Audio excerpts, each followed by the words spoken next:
Hey folks, how y'all doing? Welcome back, an old man in the land of grills. Yeah, we're gonna be doing a burn-in and a biscuit test today on the Expert Grill. We're gonna put it through its paces, get smoke in it, get heat in it for the first time, see what it really does, see how that controller works. If you want to know more about this grill, I did a review. I'll leave the link down below to the review I did on this grill. This is the whole part of a series, and the first one was a review. Next is what we're doing right now is the biscuit test. It's going to be an assembly video, and then we're going to do our first full cook on this grill. I'll tell you what, I am so excited about it because this thing, 195 bucks, 770 square inches with a lot of features that you find on $1,000 pellet grills. Let's get into it. All right, folks, so one of the first things you want to do before ever putting pellets in this grill is you turn it on and you confirm that the auger is turning, and I did confirm the auger is turning, and then I did use one of my my infrared heat probe to confirm that hot rod, that thing's right there where my finger is, that's getting hot. Don't put your finger on it because you're gonna burn it. But yeah, it was getting hot. So we are now ready to put some pellets in the pellet hopper. I'm not gonna put a lot in there. I'm gonna put about maybe 10 pounds in there, and then we're gonna plug it in. And we're going to prime it. I'm going to show you how to prime it. And then we're going to get smoke, hopefully, and then fire. All right, so before you put pellets in for the first time, make sure you're latched there. That's your pellet dump right there. You want to make sure it's latched. Otherwise, anything you put in there is going to come out there. And like I said, I just filled it up to the screen here. But when you fill it up to the top, it's 24 pounds of this thing holds. All right, folks, so this controller, when you first plug it in, all you get is that on and off button. You hit that on, and then you get all this going on here. And to control your temp, you turn that right up, down, to turn it down temperature, and you press it to set. So it automatically always defaults to smoke, which is 180. You can see the fan is on. That corkscrew thing says that the auger is on, and that flame thing says that the hot rod is on. And I've also pressed the prime button since I just want the auger to run. I want to get the pellets through the tube because it takes a while to get the pellets from over there to over there. And you can see the auger moving on the inside. It doesn't move fast. And we'll take a look here at our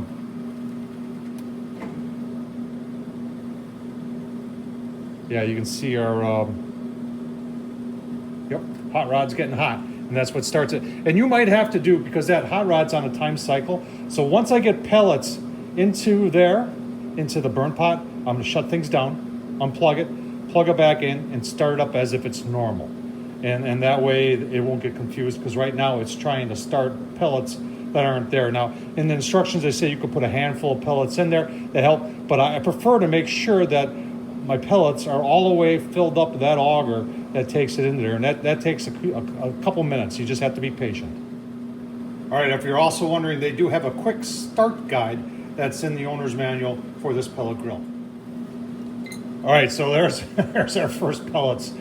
Isn't that exciting how that happens? So at this point, I'm gonna shut down, unplug it, restart it as if I was just starting it over again, and then we should be able to make fire. All right, you can see we've got smoke, and starting to see a little bit of glowing down there. And you always want to start your pellet grill with the lid open until the white smoke kind of goes away. That means you've got fire, and we're getting really close there. I'll give you a look-see once it's really roaring. All right, folks, there's our fire. And you can see, I talked about that fan, and that fan goes through all those holes that are around there, and that's what flames the fire and keeps it going. The auger feeds the pellets, the blower keeps it going. And we'll put everything back in, and I think we'll just leave it at a low smoke for a while and see what it does. And then we're turned up to 350. We'll let it just do a burn-in for 350 for about 45 minutes, just to burn everything, any oil or anything that would be inside the grill. What I do I like that huge display. I think it's really cool. And ACT means the actual temp, not the set temp. You can see the fan is on. I have not seen the fan go off. That's blinking for Bluetooth, and I do have that. I got to get that out because I did download the app onto my iPhone. And if the auger's on, you'll see it. It'll show that the auger's on, but the auger's not on at this point, so it's not seeing it. And the bars, see those bars? You just saw them went up.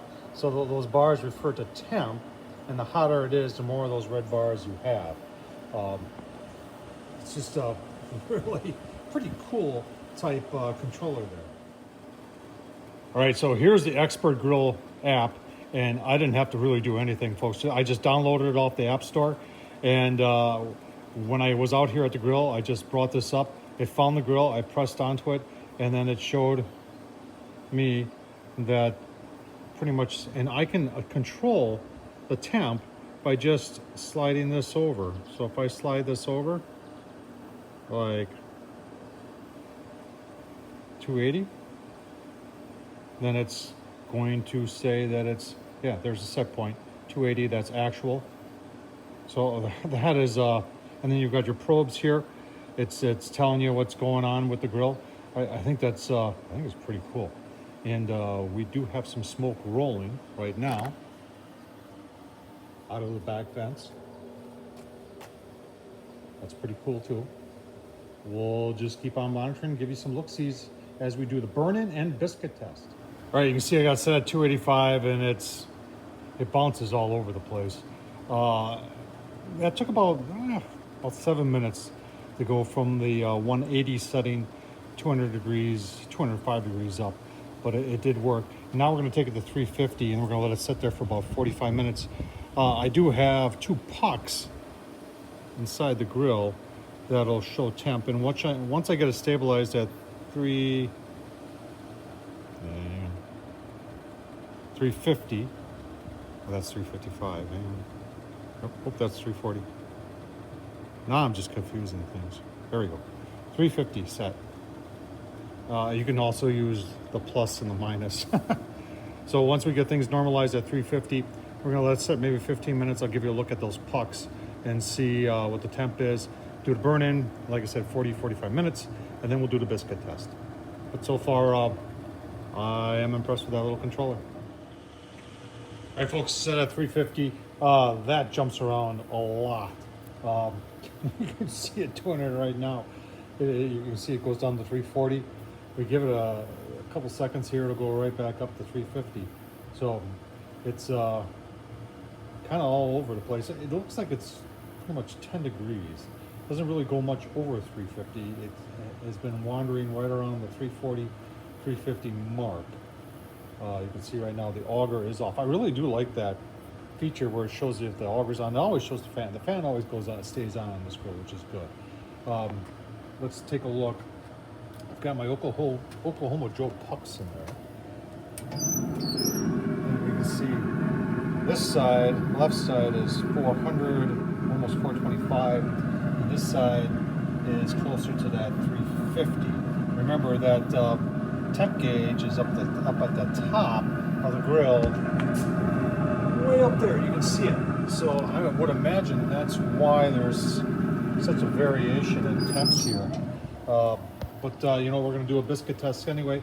Give us probably about 15 more minutes, and then we'll do our biscuit test. All right, biscuits on. Temperature is starting to recover a little bit. I'm going to get 2 probes for this lid so we know what's really going on in there. And I did not go crazy, folks. I can only eat so many biscuits, and the neighbors, they look at me crazy when I start coming over with biscuits. So we've got 8 of them on there. We've got them strategically placed, 5 on the bottom, 2 on the center, and 1 at the top. And we'll give you a look-see as we proceed. All right, so one of the reasons why I don't think this is PID, because I've had the lid open now twice just to check on the biscuits, and if it was a PID, it would have been pouring pellets in there to get it back up to 350, and it hasn't been doing that. It's going by a set program that just tells it, you know, hey, in order to maintain 350, you can see the auger just went back on. But that's another reason why I do not think that this is a PID controller. All right, 10 minutes. Take a look. Oh, biscuits are looking good. Let's see what we got one that's a little burned there. That one's not as burned. That one looks pretty good. That one looks pretty good. That one looks pretty good. Go to the middle shelf.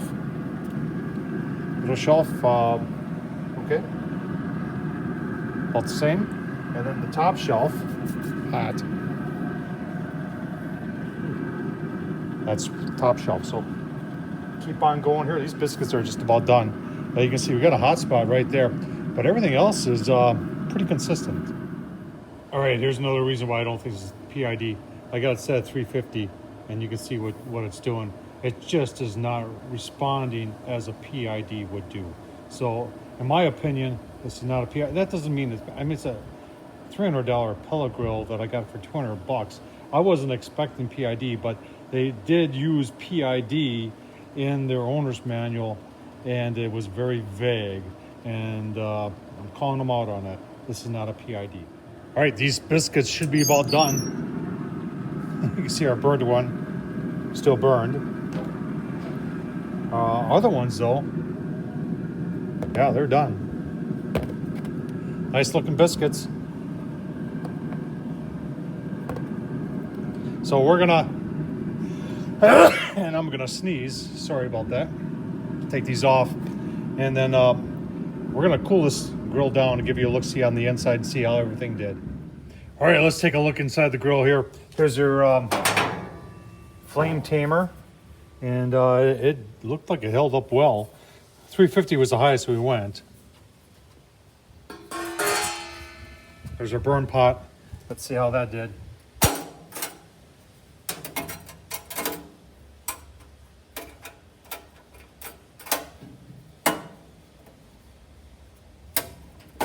Okay, comes out. There's your ash. We'll dump it out.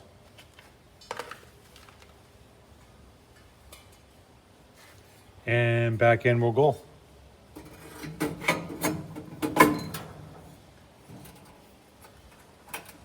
Gotta lock it down. It